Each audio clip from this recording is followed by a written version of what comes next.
რაკნას ბორიამ ძველი კაცია, მარშიროკები და პარადები ენატრება დიდი ოქტომბრის სოციალისტური რევოლუციის წლისთავის აღნიშვნა. და ახლა მიილოცა 108 წლისთავი ამ რევოლუციის. ოპოზიციის ლიდერებს, ვინც ციხეში ყავს და არ ყავს, ისეთი ბრალდებები შეტენა ბერიასა და ანდროპოლს რომ შეშურდებოდათ. დღევანდელი ისტორიკოსები, როგორც წესი, რეპრესიებზე რომ წერენ ან ლაპარაკობენ, გასული საუკუნის 20-იან, 30-იან, 50-იან, 60-იან წლებს ეყრდნობიან. 10 და 20 წლის შემდეგ მომავლის ისტორიკოსებს წარსულში ასე შორს ჩაყვინ თუ აღარ დასჭირდებათ. პირდაპირ იტყვიან, როგორც 2010-იან და 20-იან წლებში ხდებოდაო, ან როგორც ივანაშვილის რეჟიმი აკეთებდაო. მაგრამ ივანაშვილს არაფერი გამოუგონია. აკეთებს იმას, რაც ისწავლა ფსბ-ს ინსტრუქტორებისგან, როგორც უთხრეს და დაუწერეს, ისე აკეთებს. სახელმძღვანელო გითხრათ?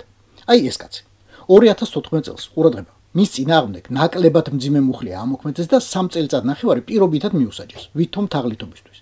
არაფერი პოლიტიკური თაღლითობა, მაგრამ შემდეგ როდესაც კანდიდატურა მოსკოვის მერის არჩევნებზე წარადგინა, ზუსტად მეორე დღეს დაიჭირეს. პირობითი სასჯელი შეუცვალეს რეალური სასჯელი და ჩასვეს 2 წლითა და 8 თვით. 2022 წელს თაღლითობისა და მოსამართლის შეურაცხყოფისთვის 9 წელი მისცეს. 2023-ში კი უკვე 19 წელი ექსტრემისტული თანამეგობრობის შექმნისთვის. მაგრამ რეჟიმმა მთავარი ოპოზიციონერი ვერც გისოსებს მიღმა აიტანა და 2024 წელს მოკლა. ახლა უკვე დადასტურებულია, რომ ალექსეი ნავალნი მოწამლეს. ორჯერ მოწამლეს ვლადიმერ კარამურზაც. 2022 წელს დაიჭირეს და 25 წელი მიარჩეს. რისთვის? არასასურველ უცხოურ ორგანიზაციებთან თანამშრომლობისა და რუსეთზე ცილისმწაებლური ინფორმაციის გადაცემისთვის. რის შედეგადაც დასავლეთმა დაასანქცირა პუტინის რეჟიმის ბევრი წარმომადგენელი.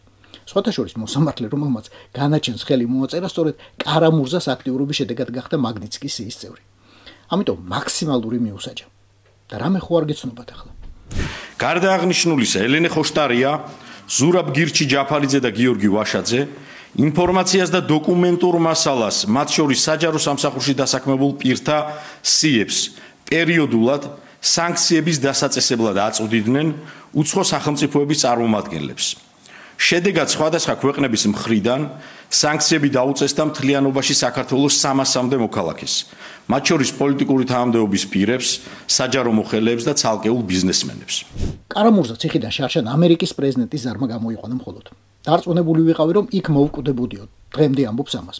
2025 წელს რუსეთმა მასზე ისევ ძებნა გამოაცხადა, ასე რომ თავს ალბათ მშვიდად ვერ გრძნობს მაინც.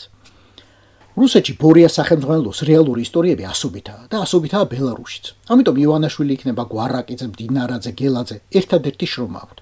აიყო გამზადებული ტექსტი რუსულიდან ქართულად თარგმნონ და ნავალნის, კარამურზას, იაშინის, კოსტავას ან ჯავახიშვილის გვარის ნაცვლად ჩაწერონ სააკაშვილი, ხოშტარია, ვაშაძე, მელია, გვარამია, ჯაფარიძე ან ნებისმიერი სხვა. დანარჩენი ისედაც ვიცით, ყველაფერი. არა, მაგის გარეშეც ვიცით. მათ შორის ისიც ვიცით, რომ მილიონობით ადამიანის სისხლსა და ძვლებზე სტალინის აშენებულმა და რეალურად იდეოლოგიაზე დამყარებულმა იმპერიამ ვერ გაძლო და ამ ბიუჯეტი პარია კინტოებს რისი იმედი აქვთ პინგვინმა იცის მხოლოდ. რაც დავიდით, იმაზეც ვაკეთებ და იმაზე მოკლედ დროში. შეიძლება მართლაც ევროპაც გავავოთ. Поздравляю весь личный состав. კარგი მანევრია ძალიან. Я помню, очень გადაცემდა.